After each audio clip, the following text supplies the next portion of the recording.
নমস্কার, ঘরোয়া রান্নাঘরে সকলকে স্বাগত জানাই। কই মাছ ঝোলের জন্য এখানে আমি দেশি কই মাছ নিয়েছি। এই মাছটা আমাদের পুকুরের মাছ। আমার শাশুড়ি এই মাছটা আমার জন্য পাঠিয়ে দিয়েছে, তাই ভাবলাম রান্নাটা আমি একটু আপনাদের সাথে শেয়ার করি। মাছগুলোকে আমি হলুদ লবণ দিয়ে মেখে নেব।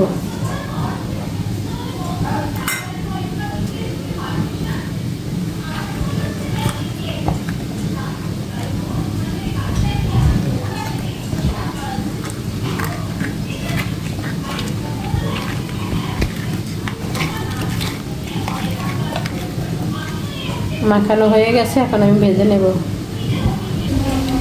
কড়াইয়ে আমি সরিষার তেল দিয়ে নিলাম। এখন আমি মাছগুলো দিয়ে দিই।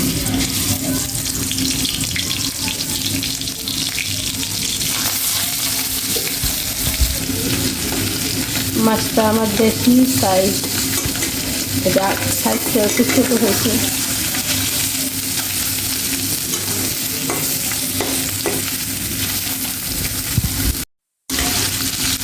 মাছটা আমার ভাজা হয়ে গেছে, এখন আমি নামিয়ে নেব। মাছটা আমি বেশি ভাজবো না, ভাজলেও শক্ত হয়ে যাবে।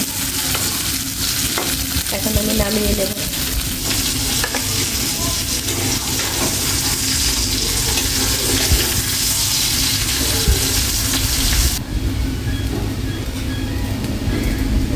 আমি আর একটু সরিষার তেল দিয়ে দেব, একটু জিরা ফোড়ন দিয়ে দেব।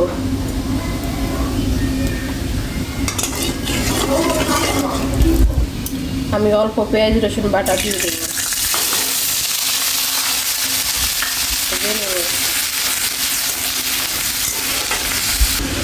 এখানে আমি বেশি পেঁয়াজ রসুন ব্যবহার করব না, আমি অল্প পরিমাণে পেঁয়াজ রসুন ব্যবহার করছি। যেহেতু দেশি কই মাছ তো, যার কারণে বেশি মশলা দিলে ওই রকম আর স্বাদ লাগবে না। এখন আমি জিরা, ধনিয়া আর শুকনো মরিচ একসাথে বেটে রেখেছিলাম, সেটা দিয়ে দেবো।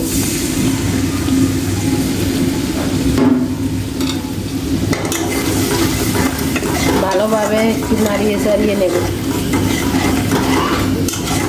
যাতে মশলাটা একটু ভাজা ভাজা হয়ে যায়। এখন আমি সামান্য হলুদ, পরিমাণ মতো লবণ দিয়ে দেবো।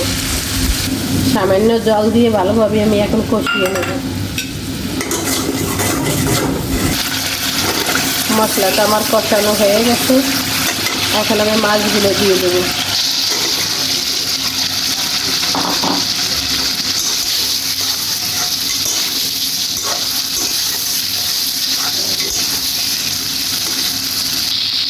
মাছগুলো সেদ্ধ হওয়ার জন্য এখন আমি সামান্য পরিমাণে জল দেবো। এখন আমি বেশি জল ব্যবহার করব না।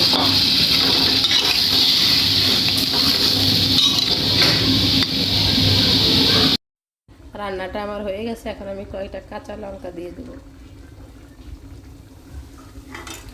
আমার রান্নাটা যদি ভালো লাগে একটা লাইক, কমেন্ট, শেয়ার করবেন। সবাই ভালো থাকবেন, সবাইকে ভালো রাখবেন।